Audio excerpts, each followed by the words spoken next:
This is ABC 7 Los Angeles. 60% of American adults have gum disease. The American Dental Association says most people would rather risk losing a tooth than get gum surgery. But as health specialist Denise Dodor reports, a new FDA-cleared laser alternative may get more people into the dentist chair. How are you doing, Linda? You feeling anything? Good. Today, Linda Drexler is doing great. Yes, she has gum disease, but at least she doesn't have to go under the knife. She's taking advantage of a newly approved laser, which means no cutting, no stitches, and hardly any downtime. So the patient is back to their daily routine, back to work right away. They can come in on their lunch hour and resume their daily activities. Gum disease is when the gum and bone erode and teeth become loose in their sockets. I was losing bone, and I did not know that either because of, this gum disease. Lynette Little is one of 100 million Americans who has gum disease. Symptoms include bad breath, red or swollen gums, bleeding when flossing or brushing, and a change in the way your teeth fit together. Left untreated, the bacteria in the mouth can travel through the bloodstream and cause heart attack and stroke. It's even linked to premature deliveries. Each year, 30,000 of us undergo painful gum amputations to treat it. But now many dentists are offering laser periodontal therapy. This procedure does for dentistry what LASIK has done for people with eye problems. Periolase selectively destroys diseased tissue and heals as it treats. Dentists say it also helps promote bone growth.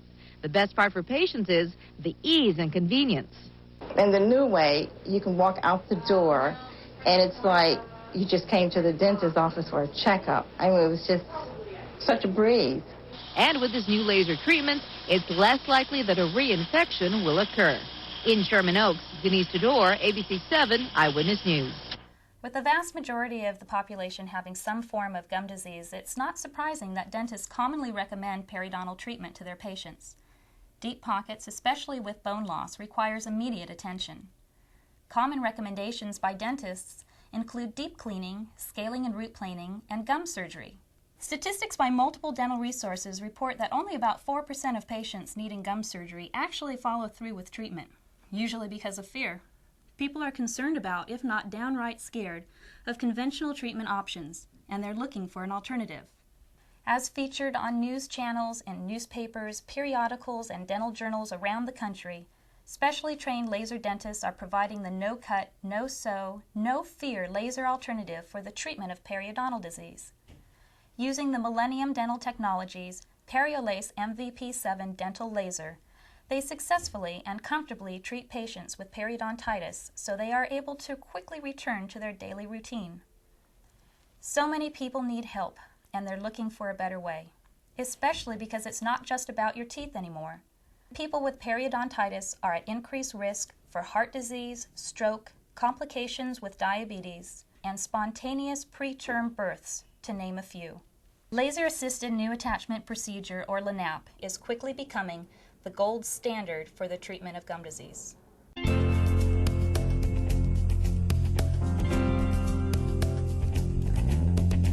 Hi, I'm Dr. Dawn Bluer, and I'm here to do your periodontal consultation. That's great.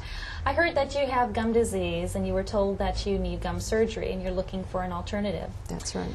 I know you've probably been told about what gum disease is, but if you don't mind, I'd like to review that with you so I can talk about your periodontal treatment options and especially why people are choosing laser periodontal therapy as their periodontal treatment of choice. Okay.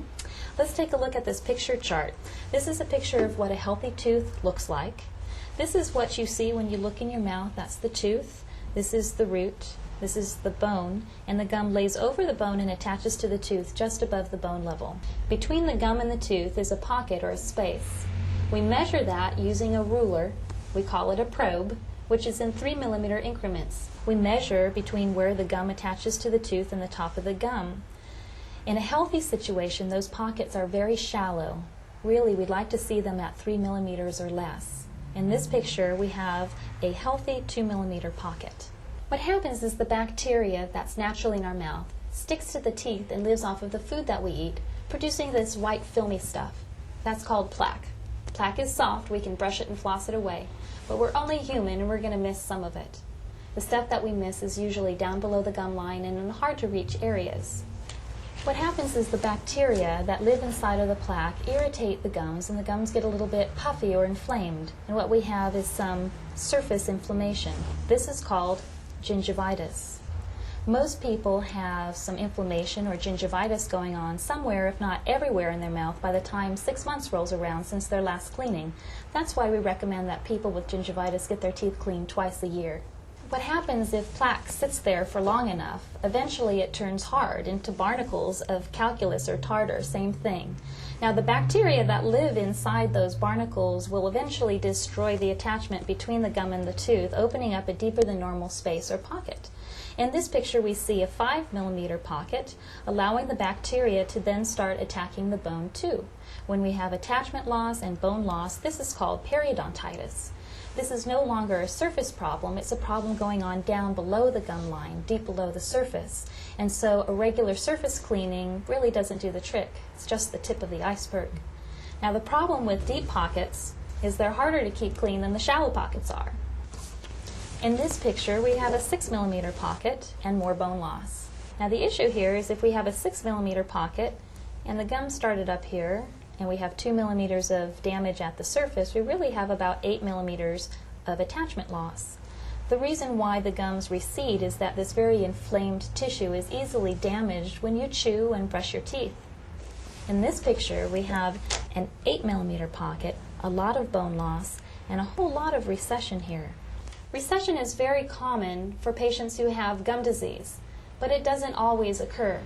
The big concern with periodontitis is as the pocket gets deeper and you lose more bone around the tooth can actually become loose and you can lose a tooth or teeth as a result of the disease.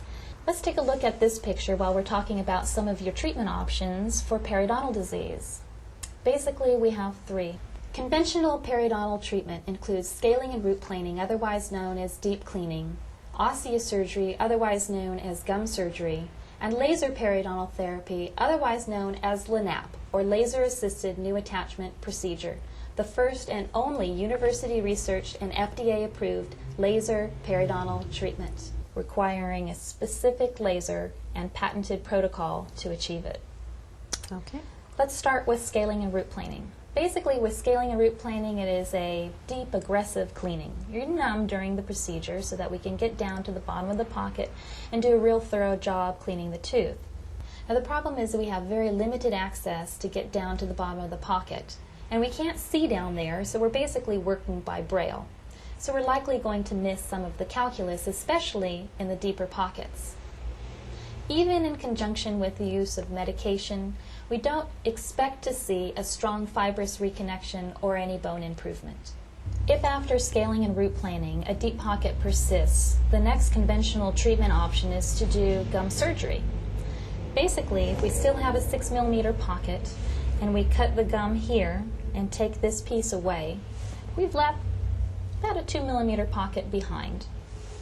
The goal of gum surgery is to create shallow pockets with the hope that we can slow the progression of the disease process. Basically, it's the intentional reduction of the height of the gum, which doesn't look pretty and leaves the root sensitive to temperature and more prone to getting cavities. The problem with periodontitis is that most people don't find the treatment options appealing. And unfortunately, there is no cure. Even the laser isn't a magic wand. Like diabetes and high blood pressure, we can get you to a healthy level, but then we need to work to maintain you there with regular and frequent cleanings. Once a periodontal patient, always a periodontal patient. You can be treated, but it requires maintenance to keep you at a healthy level. And if you've had gum surgery and we've already cut the gums, if after some time a pocket comes back, well, we can't keep cutting you. Eventually we run out of something to work with. Now, the difference between gum surgery and laser periodontal therapy is basically the difference between treatment by amputation versus treatment by regeneration. With laser periodontal therapy, there is no intentional reduction of the height of the gum. Now, we use the laser initially between the gum and the tooth to kill bacteria inside of the pocket, which, remember, is the source of the problem. It also affects the calculus, so it's easier to remove. And we're removing this diseased lining on the inside of the pocket. without damaging the healthy fibers that live underneath. The laser can see the difference between healthy tissue and diseased tissue, and it can see where the bacteria is and specifically kills those as well. Now we have better access to get into the pocket and do a better job removing the calculus from the surface of the tooth. We use ultrasonic instruments that vibrate the calculus off the surface of the tooth and flush it out with antibacterial irrigation. We then use the laser on a different setting, killing bacteria again, and creating my super duper blood clot, or what I like to call my biological band-aid, that keeps high concentrations of bacteria and debris out of the area. Now this seals the gum up against the tooth. We haven't killed every microbe of bacteria forever, and we haven't sealed the gum up against the tooth forever, but we've created a clean, disinfected, closed, and stable environment for the body to be able to kick in its own natural defenses. There's a little war going on down here. The bacteria against your immune system, and unfortunately you're losing the war. When we use the laser, we are tipping the scales in favor of regeneration versus degeneration. If you think about it, we have the ability to build ourselves back. We can grow fibrous tissue, we can grow bone. That's why we don't amputate a broken arm. Good thing. But we only do it under the right circumstances. If you think about it, we have a cast on a cleaned up, disinfected arm so that the body has a chance to grow back. Well, the problem is the mouth is a dirty, unstable place. But with the help of the laser, we can create that closed, disinfected environment so that the body has a chance to kick in its own natural defenses and start to rebuild. In order to stabilize the area, we need to find any areas where you might be hitting your teeth together too hard or inappropriately. And once we find those areas, especially in the spots where your pockets are very deep, you have a lot of bone loss, or the teeth are loose, we need to spot grind them away.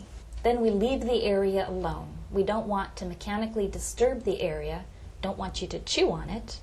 You're on a soft food diet for about a week, and we want you to follow special cleaning instructions. Now, you're not on a soft diet because you won't feel like chewing over there. We just don't want you to disturb the area.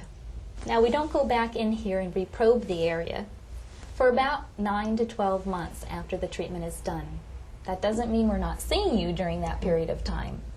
After everything is done, we'd like to see you back a month after for surface cleaning and to reevaluate the healing. And then it is the recommendation, standard recommendation for periodontal patients, that you have your teeth cleaned every 3 months to keep yourself healthy and maintained. It's the best insurance policy that you could give yourself, because we don't want to have plaque and calculus and the bacteria that live inside it start to destroy these new attachments that are starting to form in the pocket. They are more easily destroyed than what you had when your teeth and your gums were healthy. Now, we can't grow everything back that you had before, but we are consistently finding new fibrous attachment and improvement in bone quality, if not quantity. We just can't guarantee how much and where. We do routinely see pocket depths reduced by about half.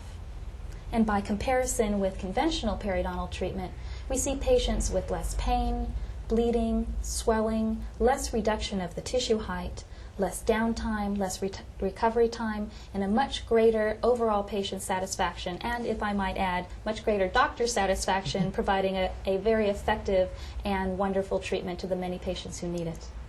Do you treat the whole mouth at once? We can treat the whole mouth at once, or we can treat you in halves, where we treat the right side, and then quickly thereafter treat the left side, and a week after that make sure everything is healing well. A month after everything is done, we want to see you for a surface cleaning and to make sure that everything is healing properly. And then you're here for your regular 3-month cleanings indefinitely to make sure things are under control. Is this going to hurt? Well, during the procedure you're numb, so you're not going to have any pain. After the procedure is done, you'll feel like, yeah, I had work done today, but you're not in agonizing pain. Usually an over-the-counter pain medication will keep you comfortable. Certainly, by comparison to conventional gum surgery, patients are surprised and very pleased. Are some people more prone to get gum disease? Yes, even though the direct cause of periodontitis is a bacterial infection, how you react to the presence of that bacteria is influenced by many other factors. There's a strong hereditary link to periodontitis. It may run in your family. Things like overall health, nutrition, stress levels, smoking, history of dental care or lack thereof, all play a part in how you respond to periodontal disease. Does this cost more than regular gum surgery?